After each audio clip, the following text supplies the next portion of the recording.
ನಮಸ್ಕಾರ ವೀಕ್ಷಕರೇ, ವಾತ್ಸಲ್ಯ ಪಾಕಶಾಲೆಗೆ ತಮಗೆಲ್ಲ ಸ್ವಾಗತ.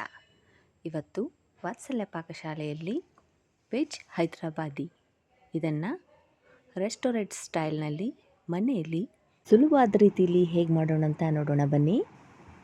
ಇಲ್ಲಿ ಮೊದಲಿಗೆ ನಾನು ಈರುಳ್ಳಿ ಮತ್ತು ಟೊಮೆಟೊನ ಹೆಚ್ಚಿ ತಗೊಂಡಿದ್ದೀನಿ.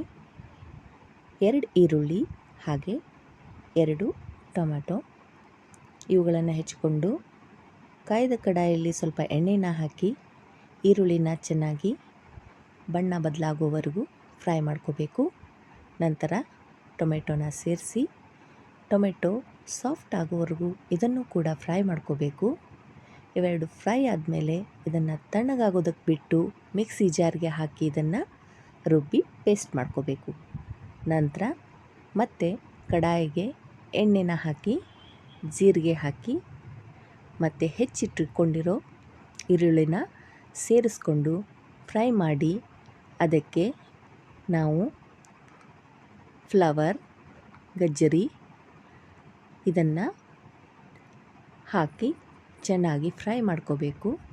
ಹಾಗೆ ಸ್ವಲ್ಪ ನೀರನ್ನು ಸೇರಿಸಿ ಇದನ್ನು 1-2-3 ನಿಮಿಷಗಳ ಕಾಲ ಬೇಯೋದಕ್ಕೆ ಬಿಡಬೇಕು.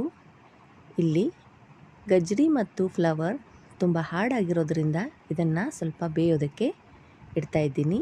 ಹಾಗೆ ಇಲ್ಲಿ ಬೀನ್ಸ್ ಮತ್ತು ಕ್ಯಾಪ್ಸಿಕಮ್, ಬಟಾಣಿ ಕಾಳನ್ನು ಹಾಕಿ ಚೆನ್ನಾಗಿ ಫ್ರೈ ಮಾಡಿಕೊಂಡು ನಾನಿಲ್ಲಿ ಹಸಿ ಶುಂಠಿ ಮತ್ತು ಬೆಳ್ಳುಳ್ಳಿ ಪೇಸ್ಟನ್ನ ಮಾಡ್ಕೊಂಡಿದ್ದೀನಿ. ಇದನ್ನು ಇದಕ್ಕೆ ಹಾಕ್ತಾಯಿದ್ದೀನಿ. ಹಾಗೆ ಅರಿಶಿಣದ ಪುಡಿ, ಖಾರದ ಪುಡಿ, ಕೆಂಪು ಖಾರದ ಪುಡಿ, ರುಚಿಗೆ ತಕ್ಕಷ್ಟು ಉಪ್ಪನ್ನು ಸೇರಿಸಿ ಇದನ್ನೆಲ್ಲ ಚೆನ್ನಾಗಿ ಮಿಕ್ಸ್ ಮಾಡಿಕೊಂಡು ಚೆನ್ನಾಗಿ ಫ್ರೈ ಮಾಡ್ಕೋಬೇಕು. ಇದೆಲ್ಲ ಚೆನ್ನಾಗಿ ಫ್ರೈ ಆದಮೇಲೆ ಒಂದು ಲಿಡ್ನ ಕ್ಲೋಸ್ ಮಾಡಿ ಇದು ಸ್ವಲ್ಪ ಬೇಯೋದಕ್ಕೆ ಬಿಡಬೇಕು.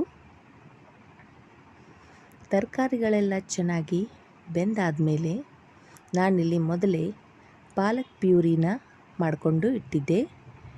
ಪಾಲಕ್ ಸೊಪ್ಪನ್ನು ಬಿಸಿ ನೀರಿಗೆ ಹಾಕಿ ಕುದಿಸ್ಕೊಂಡು ಸೊಪ್ಪನ್ನು ತೆಕ್ಕೊಂಡು ಮಿಕ್ಸಿ ಜಾರ್ಗೆ ಹಾಕಿ ರುಬ್ಬಿ ಇಟ್ಕೊಂಡಿದ್ದೆ. ಹಾಗೆ ಗೋಡಂಬಿ ಪೇಸ್ಟನ್ನ ಕೂಡ ಮಾಡಿಕೊಂಡಿದ್ದೆ. ಈಗ ಪಾಲಕ್ ಪೇಸ್ಟನ್ನ ತರಕಾರಿಗಳಿಗೆಲ್ಲ ಹಾಕಿ ಚೆನ್ನಾಗಿ ಫ್ರೈ ಮಾಡ್ಕೋಬೇಕು. ನಂತರ ಗೋಡಂಬಿ ಪೇಸ್ಟನ್ನ ಕೂಡ ಇದಕ್ಕೆ ಸೇರಿಸಿ ಸ್ವಲ್ಪ ನೀರನ್ನು ಹಾಕಿ ಇದನ್ನು ಚೆನ್ನಾಗಿ ಮಿಕ್ಸ್ ಮಾಡ್ಕೋಬೇಕು. ಇದನ್ನು ನಾವಿಲ್ಲಿ ತುಂಬ ಹೊತ್ತು ಬೇಯಿಸ್ಕೋಬೇಕು ಅಂತೇನಿಲ್ಲ. ಈಗ ಇಲ್ಲಿ 1 ದೊಡ್ಡ ಸ್ಪೂನ್ನಷ್ಟು ಗರಂ ಮಸಾಲಾನ ಸೇರಿಸ್ತಾ ಇದ್ದೀನಿ. ಇದನ್ನು ಮಿಕ್ಸ್ ಮಾಡ್ಕೊಂಡ್ಮೇಲೆ ನಾವು ರುಬ್ಬಿಟ್ಟುಕೊಂಡ ಈರುಳ್ಳಿ ಮತ್ತು ಟೊಮೆಟೊ ಮಿಶ್ರಣನ ಇದಕ್ಕೆ ಹಾಕಿ ಸ್ವಲ್ಪ ನೀರನ್ನು ಸೇರಿಸಿ ಚೆನ್ನಾಗಿ ಮಿಕ್ಸ್ ಮಾಡಿಕೊಂಡು ಒಂದು ಲಿಡ್ನ ಕ್ಲೋಸ್ ಮಾಡಿ ಇದನ್ನು ಕುದಿಯೋದಕ್ಕೆ ಬಿಡಬೇಕು. ಇಲ್ಲಿ ನೋಡಿ, ವೆಜ್ ಹೈದರಾಬಾದಿ ಹಂಡಿ ರೆಡಿಯಾಗಿದೆ. ಎಷ್ಟು ಚೆನ್ನಾಗಿ ಗ್ರೀನಾಗಿ ರುಚಿಯಾಗಿ ಈ ಪಲ್ಯ ರೆಡಿಯಾಗಿದೆ.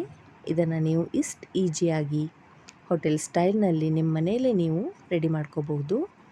ಈಗ ಇಲ್ಲಿ ರುಚಿ ನೋಡಿ ಉಪ್ಪು, ಸಕ್ಕರೆ, ಖಾರನ ಬ್ಯಾಲೆನ್ಸ್ ಮಾಡ್ಕೋಬೇಕು. ಇಲ್ಲೀಗ ಫ್ರೆಶ್ ಕ್ರೀಮ್ನ ನಾನು ಇದಕ್ಕೆ ಸೇರಿಸ್ತಾ ಇದ್ದೀನಿ. ಇದನ್ನು ಸೇರಿಸ್ಕೊಂಡು ನೀವು ಇದನ್ನು ಸರ್ವ್ ಮಾಡ್ಬೋದು. ನಾನೀಗ ಇದನ್ನು ಸರ್ವಿಂಗ್ ಬೌಲ್ಗೆ ಹಾಕ್ಕೊಳ್ತಾ ಇದ್ದೀನಿ. ನೀವು ಈ ಡಿಶ್ನ ಟ್ರೈ ಮಾಡಿ.